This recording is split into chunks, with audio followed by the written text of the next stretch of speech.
দর্শক, KTV news 24-এ আপনাদেরকে স্বাগত।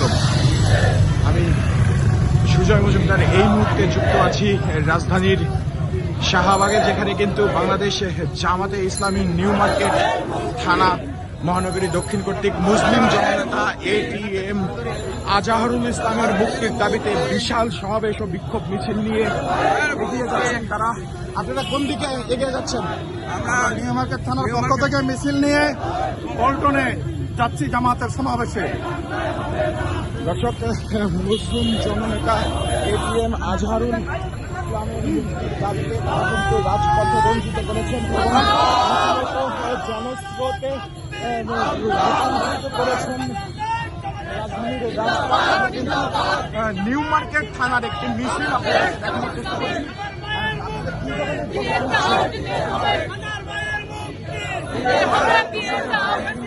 নিউ মার্কেট থানা আরো অনেকেই তারা কিন্তু নিয়ে তারা এগিয়ে যাচ্ছেন।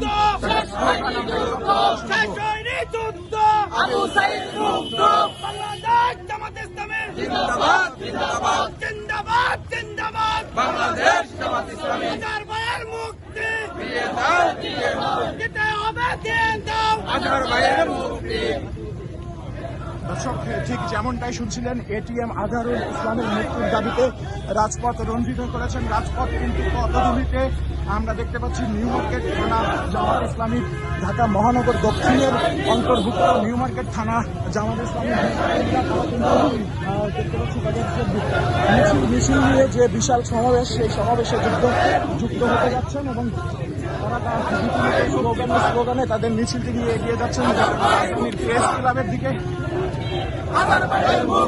আপনাদের কি কি কর্মসূচি পালন করা হয়েছে আজকে?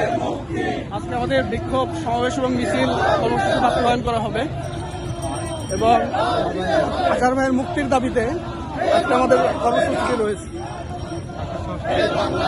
কবে গ্রেপ্তার হন? 2011 সালে আওয়ামী দুঃশাসনের সময় 2011 সালে 19 সেপ্টেম্বর থেকে গ্রেপ্তার হন। দর্শক, আজহার ভাই ঠিক কত সাল আগে গ্রেপ্তার হন? কত বছর? 2016 সালে ওনাকে বন্দী করা হয় জামাতুল ইসলাম। আপনারা মুক্তির দাবিতে কি কি কর্মসূচি? আমরা আজকে বিক্ষোভ মিছিল এবং বিক্ষোভ সমাবেশ এর মাধ্যমে ওনার মুক্তি দাবি করছি। আজকে আমরা নিউ মার্কেট থানা থেকে এখন পল্টন ময়দানের দিকে যাব। পল্টন মোড় থেকে আনুষ্ঠানিকভাবে আমির জামাতের নেতৃত্বে আজকে বিক্ষোভ সমাবেশ এবং তার কর্তৃত্বে বিক্ষোভ মিছিল অনুষ্ঠিত হবে।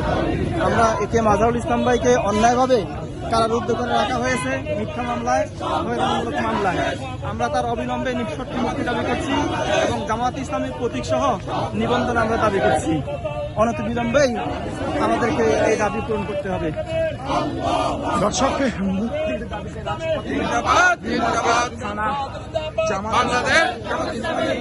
তারা কিন্তু রাজধানীর রাজপথ প্রেস ক্লাবের দিকে ধাবিত হচ্ছেন তাদের এই মিছিল নিয়ে। দর্শক, আপনাদের সঙ্গে কেটিভি নিউজ 24-এর ক্যামেরায়